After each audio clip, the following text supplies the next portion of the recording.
로마서 9장과 10장을 이렇게 보다 보면 이 바울이 이제 자기의 혈족이죠. 자기의 동족, 이스라엘 민족이 제발 예수님 좀 믿고 구원받기를 바라는 그 간절한 마음이 그 성경 구절 속에 그대로 새겨져 있는 것을 볼 수 있습니다.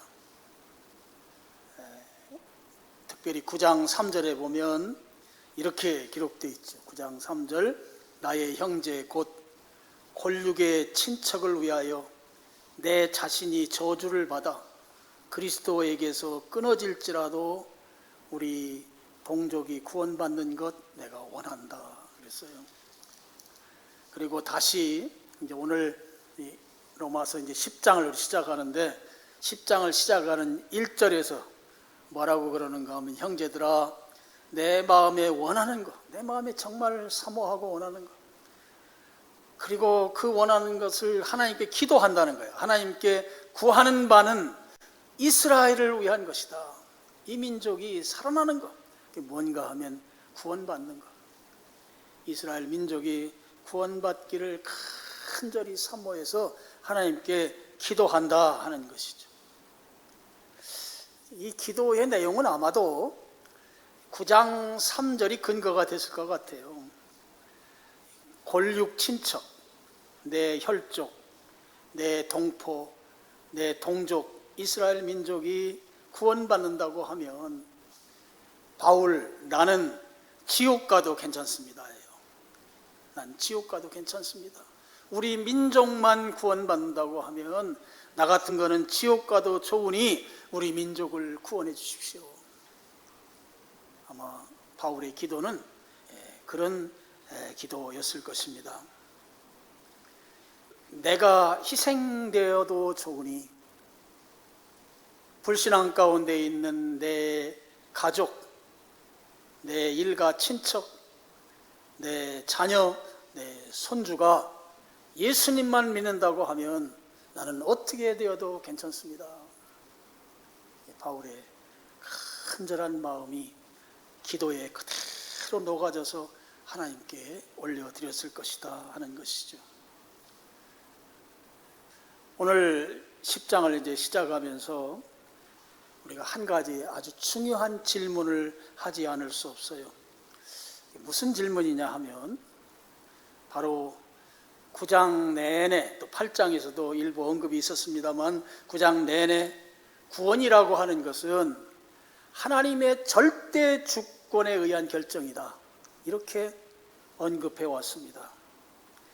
하나님께서 구원하시기로 결정하셨으면 100% 하나님 마음대로 결정하신 그 결정, 사람은 거기에 어떤 관여도 하지 못하도록 하나님의 절대 주권에 의한 결정, 그 결정이라고 하면 지금 그 결정된 사람이 죄를 짓고 엉망으로 살고 또 불신앙 가운데 있을지라도 그는 때가 되면 예수님 만나고 예배당 나올 것이고 구원받게 될 것이다. 하나님이 결정한 그 정한 그 범위에 있는 자는 지금 엉망진창으로 산다 해도 결국 하나님이 구원할 것이다. 하나님의 절대 주권에 의한 이 구원론에 의하면 그렇게 설명할 수 있다는 것이죠. 반면에 구원에서 제외된 자들이 있을 수 있겠죠. 하나님은 선택도 하시지만 유기, 버리기도 하세요. 이게 선택과 유기라고 하는 이 켈빈의 중요한 가르침이에요. 이 하나님께서 구원하지 않기로 결정한 사람들은 그들이 아무리 열심히 예배당 나오고 또 그 아까운 돈을 하나님 앞에 헌금이라고 하는 명목으로 드리고 또 열심히 기도하고 열심히 교회 봉사하고 한다 할지라도 하나님이 구원해서 그를 제외시켰으면, 그를 구원하지 않기로 하나님이 결정하셨으면 그렇게 아무리 한들 그는 구원받지 못한다. 하나님의 이 절대 주권론을 이제 그렇게 해석하는 것이죠. 자, 그런 차원에서 아주 중요한 질문이 무엇인가 하면, 그러면 하나님이 다 정했으면 우리가 예수님 믿는 사람들이 불신자를 위해서 기도하는 것이 무슨 소용이 있느냐 하는 거예요.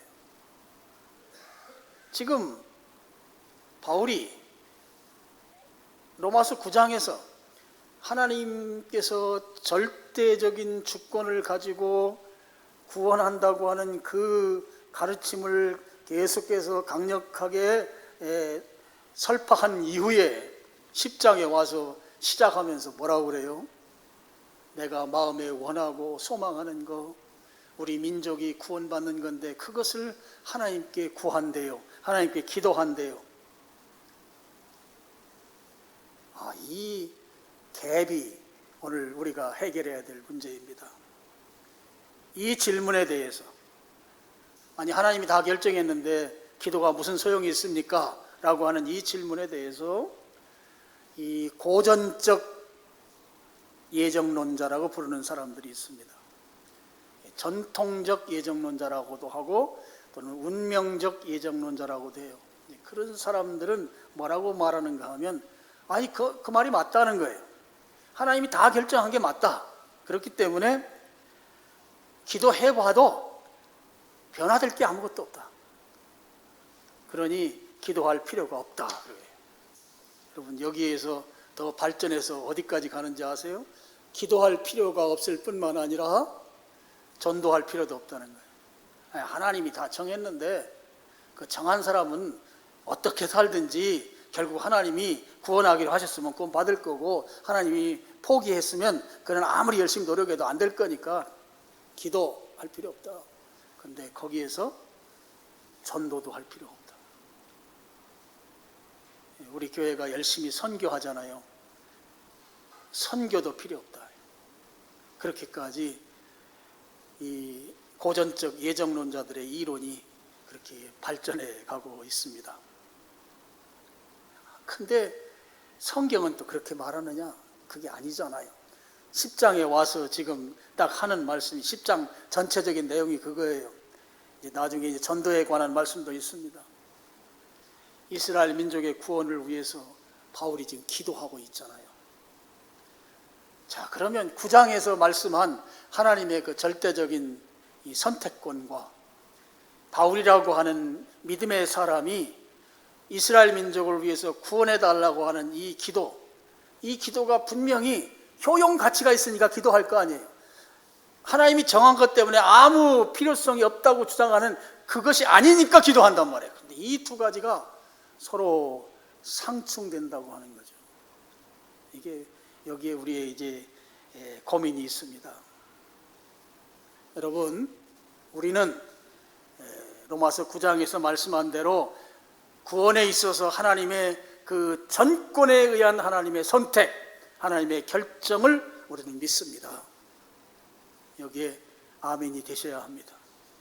그리고 동시에 불신자의 구원을 위해서 우리가 하나님께 기도해야 한다고 하는 것, 여기에도 아멘해야 합니다. 근데 이 둘이 서로 충돌한다고. 논리적인 충돌이 모순되는 이 내용이라는 것이죠.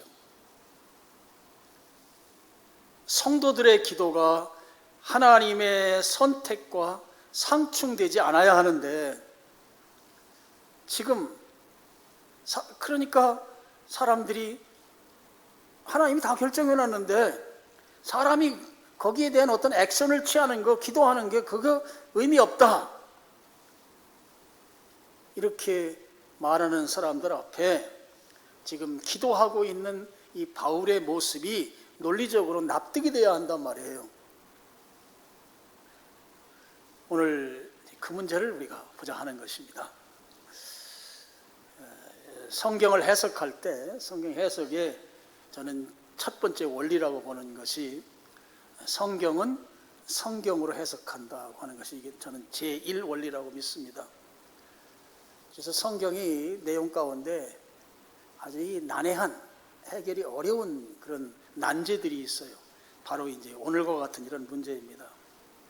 이것 때문에 이 칼빈이라고 하는 사람 이후에, 지금부터 한 500여 년 전입니다. 500여 년 전부터 이것 때문에 교파가 나뉘었어요. 그래서 칼빈의 주장을 따르는 사람들은 장로교를 추종하고, 또 알미니안 또는 그 칼빈과 견해가 좀 다른 주장들이 있죠. 거기에 대해서는 알미니안주의라고 하는데, 거기를 따르는 사람들이 이제 감리교 계통입니다. 감리교, 성결교, 구세군, 순복음, 이쪽이 다 한 계열이에요. 두 계열의 이렇게 교단을 이 신학적인 교리에 의해서 이렇게 따라가고 있습니다. 정말 감사한 것은 이 성경에서 이렇게 난제가 발생했을 때, 난제가 발생하면 이제 우리들이 이거 성경이 앞뒤가 안 맞는구나 하고서 우리의 신앙이 카오스, 혼동 상태가 되거나, 또는 아주 궁색하고 난처한 입장이 돼서 사람들에게 자신 있게 설명을 못하거나 그럴 수 있겠죠. 그렇지만 하나님께서 그렇게 하지 않는 것이 감사한 거예요. 성경에서 지금 이쪽에 이런 어려운 문제를 해결할 수 있도록 성경이 연관된 다른 부분에서 이 부분을 백업해줘요. 그래서 이 부분이 해석될 수 있도록 다른 부분의 성경이 잘 설명해주고 있다고 하는 것이죠. 오늘 이 문제, 구원에 있어서의 하나님의 절대적인 선택권과 우리 필요 없어 보이는, 그들의 입장에서 보면, 그런 주장 하나만 놓고 보면 필요 없어 보이는 그 성도의 기도가 왜 필요한지, 이 둘이 어떻게 해서 그야말로 하나님의 구원의 그 아름다운 모습을 이루어가는지, 그것을 설명하는 그 설명이 에베소서에 있습니다. 에베소서 1장 4절과 5절 말씀입니다. 제가 읽겠습니다. 곧 창세 전에 그리스도 안에서 우리를 택하사, 하나님께서 우리를 택하셨다는 거예요. 근데 그 택함이 창세 전이라는 것이죠. 여기에 창세 전이라는 말은 저는 그렇게 봅니다. 영어 성경 같은 데를 보면 영어 성경이 어떻게 되어 있는가 하면, 창세 전이라기보다는 the world, 이 세상의 기반, 기초가 제대로 세워지기 전, 이런 식으로 해석할 수 있도록 성경이 되어 있어요. 이제 그렇다고 보면 여기 창세전이라는 말은 우리가 생각하는 그 시간보다도 훨씬 오래 전을 상징하는 그런 은유적 표현이다. 저는 그렇게 봐요. 그러니까 우리가 생각할 수 없을 정도로 아주 오래전 그때 하나님께서 우리를 선택했다. 그래서 이것을 창세전이라는 표현으로 은유적으로 쓰고 있다고 그렇게 보거든요. 그렇게 아주 오래전에 그리스도 안에서 우리를 하나님이 선택하셔서 우리를 사랑 안에서 그 앞에 거룩하고 흠이 없게 하시려고 5절 그 기쁘신 뜻대로 우리를 여기 예정이라는 말이 나와요. 미리 정하셨다는 말이에요. 미리 정하셨다. 예정하사 예수 그리스도로 말미암아 자기의 아들들이 되게 하셨으니 그랬습니다. 자, 하나님의 선택하심, 하나님의 택하심과 하나님의 예정하심이 지금 우리가 생각하는 것보다 훨씬 이전에 그렇게 결정이 됐는데, 그 결정됐다고 하는 이 표현 앞에, 우리 여러분 앞에 스크린에 보면 제가 좀 색깔이 다르게 표현해 놨어요. 중요한 한 단어가 거기에 들어가요. 4절에 보면 하나님의 선택이 그리스도 안에서 그렇게 됐다는 거예요. 그리스도 안에서.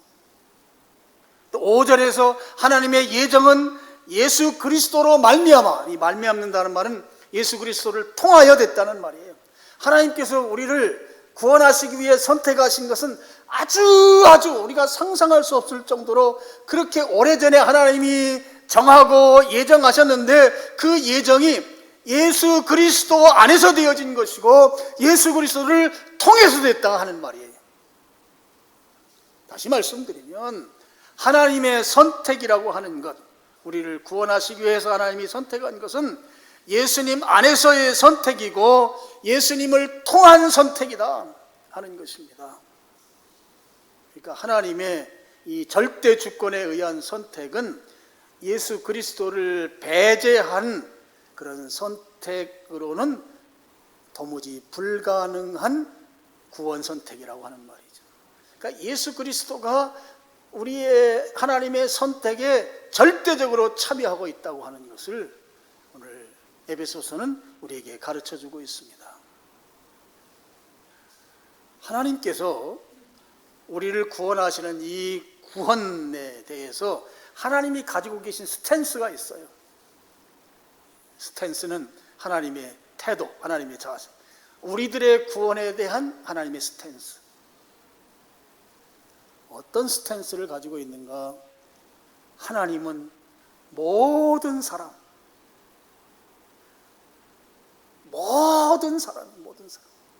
한두 사람 빼놓고가 아니에요. 모든 사람이 구원받기를 원하십니다. 그런 스탠스를 하나님이 갖고 계신 거예요.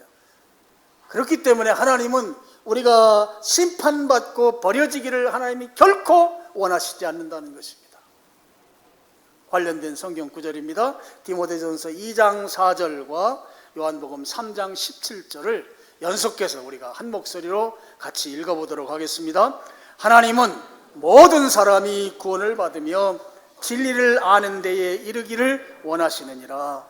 하나님이 그 아들을 세상에 보내신 것은 세상을 심판하려 하심이 아니요 그로 말미암아 세상이 구원을 받게 하려 하심이라. 하나님은 모든 사람이 구원받기를 원하신다. 하나님이 기본적으로 가지고 있는 스탠스예요. 그래서 하나님께서 그의 아들을 세상에 보내셨어요. 그래서 아들을 보내신 것은 그로 말미암아 예수 그리스도를 통해서 구원받도록 하기 위해서 아들을 기꺼이 보내셨다고 하는 것입니다. 우리 인간이 죄를 지었습니다. 죄를 지음으로 말미암아 구원의 길에서 박탈되었습니다. 구원의 길에서 박탈되었다는 것은 심판받고 지옥 간다는 말이에요. 그래서 심판받고 멸망의 길을 갈 수밖에 없는 우리를 하나님이 그냥 내버려 두지 않으셨어요. 하나님께서 우리를 사랑하셔서 그분의 외아들, 독생자 예수 그리스도를 우리들에게 보내주셨습니다. 그래서 우리의 죄값을 대신해서 치르게 하셨어요. 십자가에서 피 흘려 죽게 하심으로 우리의 죄값을 예수님이 대신 치르신 것이죠. 그렇게 예수님이 대신 죄값을 치르심으로 말미암아 이 예수님께서 내 죄를 속하고 속량한 그 결과로 예수님을 통해서만 하나님께로 나아갈 수 있도록 구원의 새로운 길, 그 길을 예수님이 열어놓으신 것이죠. 하나님께서 전권적인 선택, 그 선택이, 그 구원의 선택이 이루어지려면 반드시 이 예수 그리스도가 함께하는 가운데 이루어지는 이 전권적 선택이다 하는 것이죠. 예수님께서도 그 사명, 그 사실을 잘 아셨어요. 그래서 예수님께서도 이렇게 말씀하셨습니다. 요한복음 6장 43절 44절입니다. 여기도 같이 한번 읽겠습니다. 시작. 예수께서 대답하여 이르시되 너희는 서로 수군거리지 말라. 나를 보내신 아버지께서 이끌지 아니하시면 아무도 내게 올 수 없으니 오는 그를 내가 마지막 날에 다시 살리리라. 원래 제가 44절만 이렇게 여기에 기록하려고 하다가 쭉 읽다가 보니까 43절에 끄트머리에 너희는 서로 수근거리지 말라 그랬더라고요. 그래서 이 수근거린다는 것은 내 말이 맞다, 내 말이 틀리다, 또 하나님의 절대 주권이니까 기도하지 말자, 기도하자, 이런 이 서로 논쟁하는 거, 그거 야 그만해, 이런 뜻이잖아요. 그래서 제가 43절도 거기 기록해 놨습니다. 44절 보면 나를, 예수님을 보내신 아버지께서, 아버지는 하나님이시죠. 하나님께서 이끌지 아니하시면 그랬어요. 하나님이 이끄시는데 이 하나님의 주권적 이끄심이죠. 지금 하나님께서 이끄시는데 어디로 이끄는가 하면 아무도 내게 올 수 없으니 그랬어요. 하나님께서 그 이끄시는 이끄심이 하나님께로 이끄시는 것이 하나님께로 가야 맞잖아요.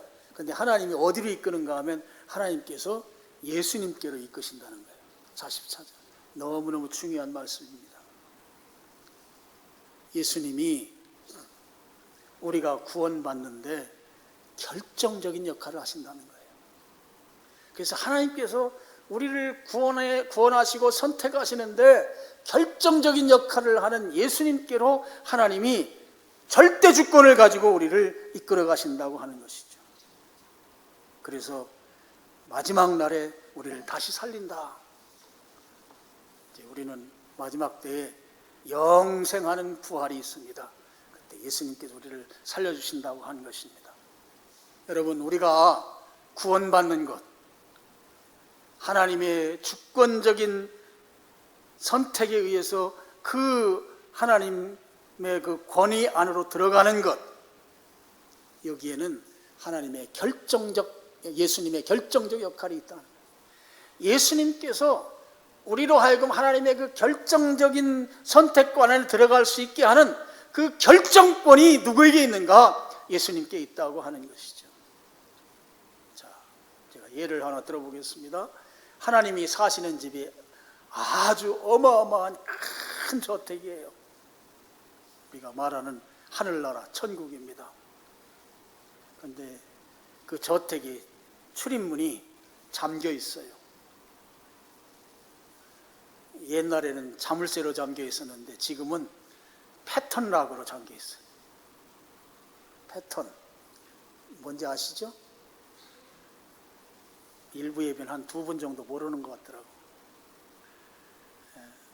여러분, 은행 그 핸드폰으로 계좌 관리하려면, 내 계좌로 들어가려면 그 패턴이라고 하는 것을 만들어 가지고 이제 그 기호에 의해서 거기를 맞춰야 들어갈 수 있습니다. 그래서 예화도 현대화시켜서 출입문이 패턴으로 아주 굳게 잠겨 있는 것입니다. 이 잠금 장치를 여는 비밀 기호가 뭔가 하면 예수 그리스도의 십자가예요. 그래서 이 문을 열 수 있는 방법은 딱 한 가지, 그 패턴을 여는 방법은 딱 한 가지, 예수 그리스도의 십자가 패턴으로만 하나님이 계신 그 의리의리한 저택에 우리가 들어갈 수 있다 하는 것입니다. 여러분, 바로 이 대목에서 기도가 필요한 것입니다. 기도의 필요성이 여기에서 절실하게 요청된다고 하는 것이죠. 자, 이런 불신자들은 하나님의 저택이 어디에 있는지 몰라요.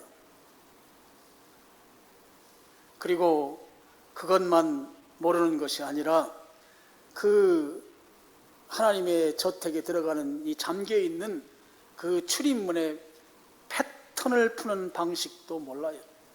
비밀번호를 모른다는 말입니다. 그래서 아는 사람의 안내가 필요해요. 가이드가 필요합니다. 하나님이 계신 저택으로 안내해주고 또 저택의 출입문을 여는 방법을 알려주는 영적인 가이드가 필요하다고요. 여기에 기도가 필요하다는 말씀입니다. 불신자에게 도무지 맹인과 같은 존재여서 하나님의 저택이 어디에 있는지조차도 모르고, 그걸만 모르는 것이 아니라 그 출입문을 열고 들어갈 수 있는 방법을 전혀 알지 못하는 그에게 그를 안내해주는 안내자, 가이드가 있어서 그 가이드를 통해서 그 문에 들어갈 수 있도록 하려면 이 불신자에게 누가 필요한가 하면 가이드가 필요하다는 거예요. 이미 하나님의 저택을 알고 있고 그 출입문을 여는 패턴락의 비밀번호 예수 그리스도의 십자가를 알고 있는 그 사람이 필요하다는 것입니다. 그 사람을 만나는 것이 중요하죠. 이 만남의 복, 이 복을 위해서 뭐 해야 되는가? 기도해야 한다는 것이에요. 내가 아는 가족들, 일가 친척들, 지인들이 불신자라고 하면 그 불신자가 하나님의 저택을 알고 하나님의 저택에 들어가는 출입문에 그 여는 비밀번호를 아는 그 사람을 잘 만날 수 있게 해주세요 라고 하는 그 간절한 기도가 여기에서 요청된다고 하는 것이죠. 여러분, 이 패턴락은 어떤 데는 3번만 잘못 오입력하면 그 다음부터는 푸는 방법이 복잡해집니다. 때때로는 관계기관에 직접 찾아가서 해결해야 되는 경우도 있어요. 어떤 경우 3번에서 5번 잘못 입력하면 이제 그 방법으로는 해결이 안 되는 것이 이 패턴락의 최근의 추세입니다. 사람들이 하나님 계신 곳에 들어가기 위해서 이 패턴을 푸는 거죠. 그런데 오입력, 잘못된 방식으로 천국에 들어가려고 시도한다고요. 그러면 들어갈 수 없습니다. 근데 일생을 살면서 잘못된 방식으로 천국에 들어가려고 하는 그 시도들을 여러 번 합니다. 하지만 그 방법으로는 안 돼요. 그럴 때 우리의 기도가 필요한 것이죠. 예수 그리스도라고 하는 분, 이분만을 통해서 하나님이 계신 그 저택에 들어갈 수 있다고 하는 이 사실을 알려주고 그 비밀번호를 알려줄 수 있는 그 사람을 만나게 해주기 위해서 간절한 기도가 필요하다고 하는 거예요. 여러분, 성경 구절 한번 보시죠. 요한복음 14장 13절 14절입니다. 제가 읽겠습니다. 너희가 내 이름으로 무엇을 구하든지 내가 행하리니, 여기에 이제 나는 예수님이죠. 제자들에게 하신 말씀이에요. 내 이름으로 무엇을 구하든지 예수님이 한다. 예수님이 기도하면 응답해 주신다는 거예요. 이는 아버지로 하여금 아들로 말미암아 영광을 받으시게 하려 함이로다 그랬어요. 이는 아버지로 하여금 아들로 말미암아 영광을 받으시게 하려 합니다. 이 말이 무슨 말인가 하면, 여러분, 유대인들에게 있어서 아들은요, 내가 아버지인 것을 증명하는 존재예요. 이 아들이 있다고 하는 것은 내가 아버지라고 하는 사실을 그 아들이 증명한다고요. 입증한다고요. 그래서 유대인들에게 있어서 큰아들, 이 장자는 대단한 존재예요. 나로 하여금 아버지 되게 한 존재이기 때문에 그래요. 그래서 유대인들은 우리처럼 아버지와 자식이 일촌 관계가 아니에요. 그냥 아버지와 아들은 그냥 동질적 관계예요. 개념이 우리하고 조금 달라요. 근데 이 아들, 특별히 큰 아들은 나로 하여금 아버지 되게 한 존재이기 때문에 유대인들은 이 장자에게 복이 내려가요. 장자의 축복, 장자에게 복을 계승시킵니다. 그만큼 나로 하여금 아버지 되게 한 존재인 아들이, 특별히 장자가 아주 대단한 존재라는 것이에요.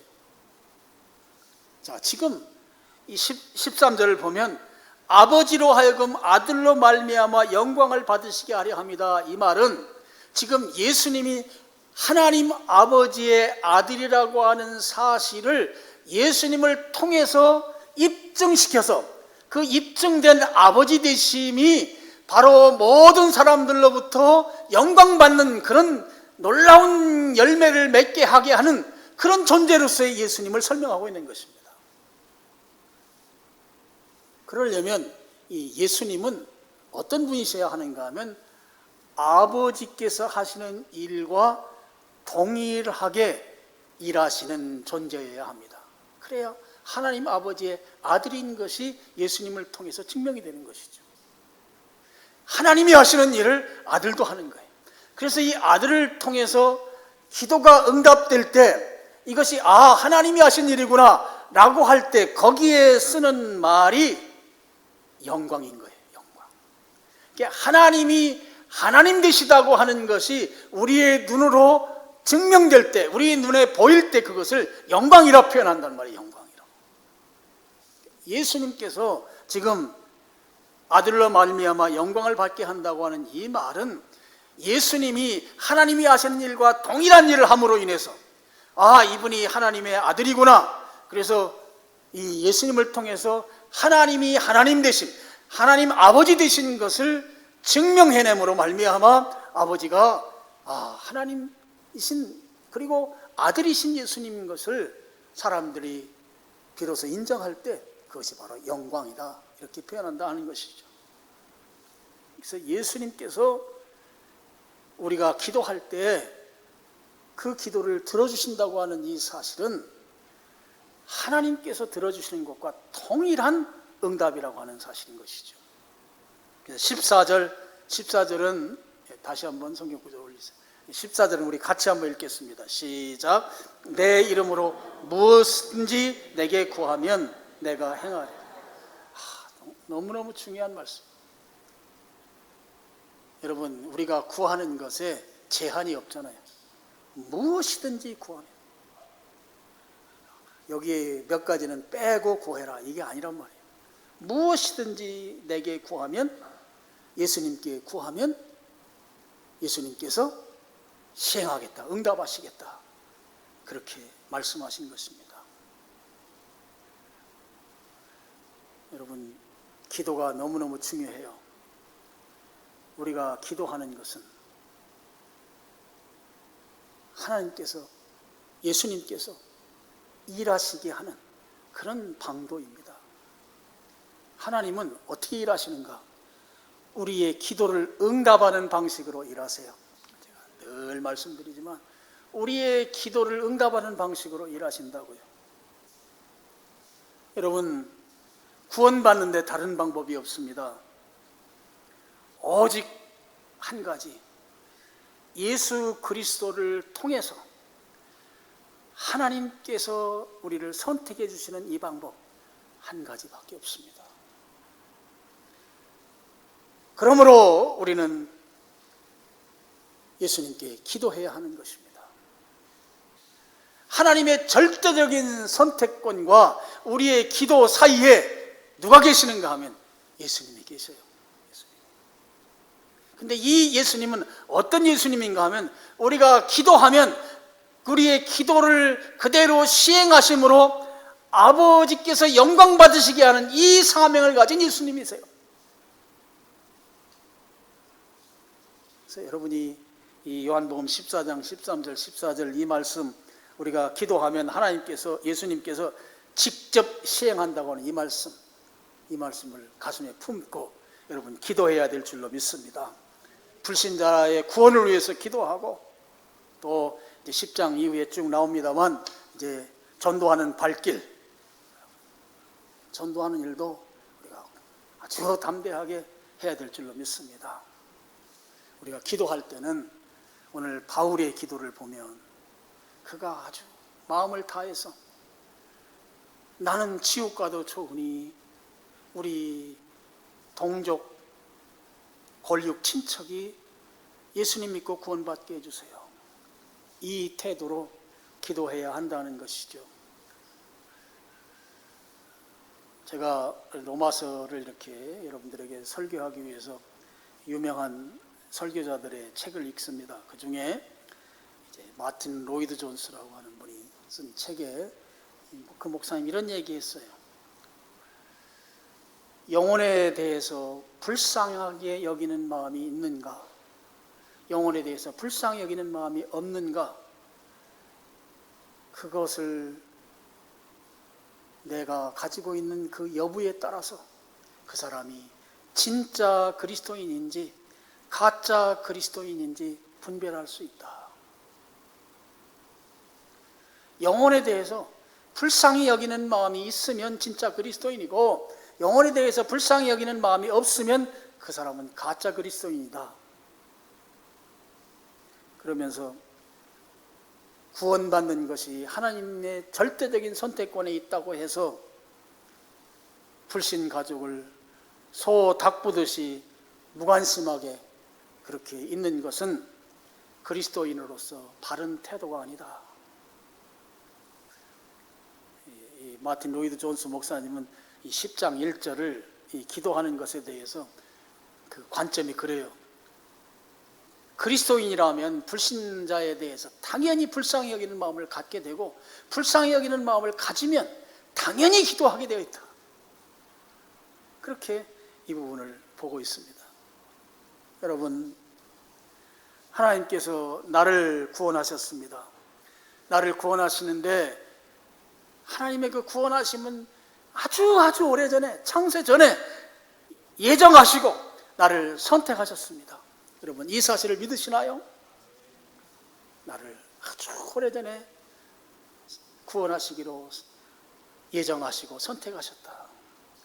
여기에 여러분이 마음에 진정으로 아멘이 된다고 하면, 그 믿음은 우리에게 무엇을 가르쳐 주는가 하면, 내가 받은 구원의 영원성과 불멸성을 그 믿음이 증거합니다. 내가 받은 구원이 빼앗기지 않는 구원이라는 거예요. 여러분, 구원이 나로부터 출발하면 이것은 언제든지 변할 수 있어요. 그런데 하나님의 절대 주권에 의해서 나를 선택했다고 하는 이 사실에 근거해서 우리가 믿음을 갖는다고 하는 것은, 나의 받은 이 구원은 영원히 변하지 않는 불멸하는 구원이다 하는 거예요. 빼앗기지 않는 구원이다 하는 거예요. 여러분, 이 구원의 확신이 여러분에게 있기를 축원합니다. 그리고 또 한 가지가 있어요. 하나님의 결정이 예수 그리스도를 통해서 이루어진다고 하는 이 하나님의 구원에 대한 절대적인 선택권이 예수 그리스도를 통해서, 예수 그리스도가 직접적으로 관여하는 가운데 이루어진다고 하는 이 사실을 여러분이 믿으십니까? 여러분, 그것을 믿는다고 하는 이 사실은 예수님께서 우리의 구원을 위해서 전 과정에, 우리 인생의 전 과정에 일하신다고 하는 그 사실을 우리가 확신하는 것입니다. 예수님 믿기 전부터, 또 믿는 순간에, 또 믿은 이후에 우리의 예수님 믿는 전 과정에 예수님이 역사하신다고 하는 이 사실을 믿는 것이라고요. 그렇기 때문에 여기에 이 말씀이 우리에게 주는 것은 절대적으로 필요한 것이 기도이다. 구원의 전 과정에 역사하는 그 예수님의 은혜 가운데 있기 위해서 우리에게 필요한 것이 기도하는 것이다 하는 것이죠. 그래서 오늘 굉장히 난제 가운데 하나인 하나님의 절대적인 주권과 우리 성도들의 이 기도가 갖는 서로 이 상충되는 이 신학적인 개념에 이 둘을 그대로 붙이면 충돌해요. 모순이 돼서 우리가 이해하기가 어렵지만 그 중간에 예수 그리스도가 계세요. 얼마나 감사해요. 예수 그리스도가 중간에서 하나님의 절대 주권에 의한 선택과 우리가 하나님께 대해서 영혼을 불쌍히 여기면서 기도하는 것이 이 예수님을 통해서 그 일들이 이루어진다고 하는 예수 그리스도가 중심에 계시다고요. 그래서 이 문제가 예수 그리스도를 대입하면 다 해결되는 거예요. 너무너무 흥분되고 감사한 부분이 아닐 수 없습니다. 오늘 여러분이 우리의 구원의 절대적인 주권, 이 사실을 여러분 믿으시길 축원합니다. 그리고 예수님께서 내가 구원받는데 구원의 전 과정에 함께 역사하시고 관여한다고 하는 이 사실도 믿으시길 축원합니다. 그렇게 믿으시면서 우리 성도의 의무, 사명은 불신 가족을 위해서 기도하는 거예요. 그 영혼이 불쌍해져야 합니다. 그래서 정말 우리 반성해야 돼요. 내 사랑하는 가족들 가운데 아직 불신앙 가운데 있는 가족이 있다고 하는 것에 대해서 바울과 같은 심정이 돼야 된다고요. 되실 수 있겠어요? 어떤 심정이에요? 나는 지옥 가도 좋으니 우리 가족 구원해 주세요. 이럴 수 있냐고요? 있어요? 있어요? 왜 계속 물어요? 왜? 한 번만 물어보지. 찔리게.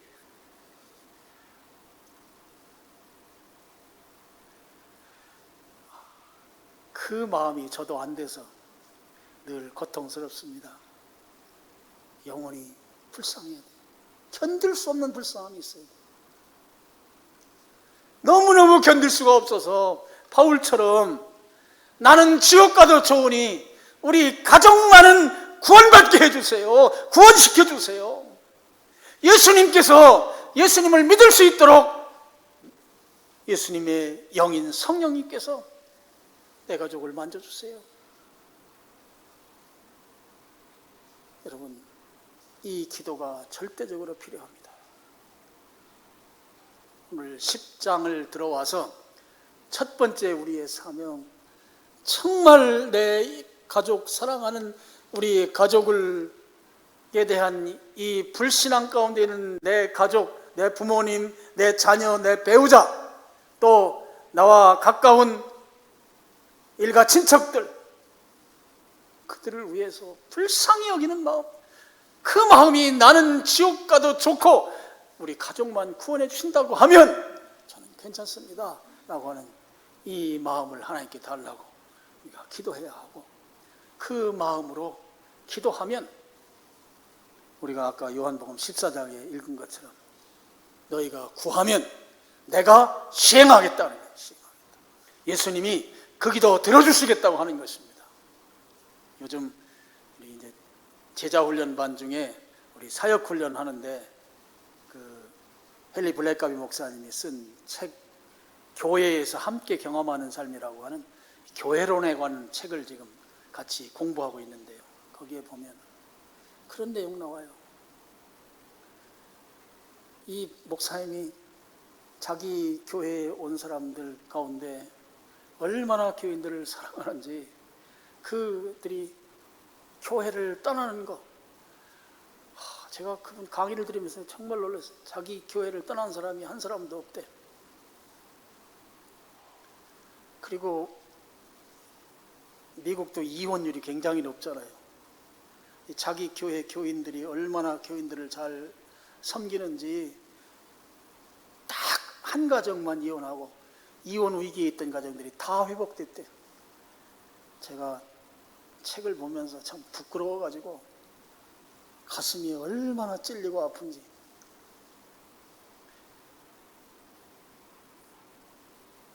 오늘 여러분이 주님을 사랑하고 또 우리 가족들을 사랑하고 교회를 사랑하고 그 마음이 나는 지옥 가도 좋으니 우리 가족 구원해 주세요.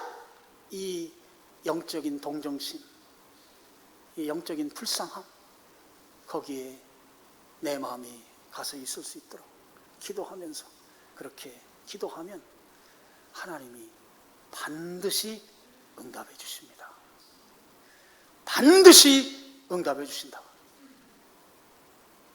저는 헨리 블랙가비 목사님 보면서 그분의 근거해서 그분의 그 삶과 사역을 통해서 제가 뼈저리게 느끼는 거예요. 제가 존경하는 목사님 가운데, 외국인 목사님 가운데 넘버원이 헨리 블랙가비.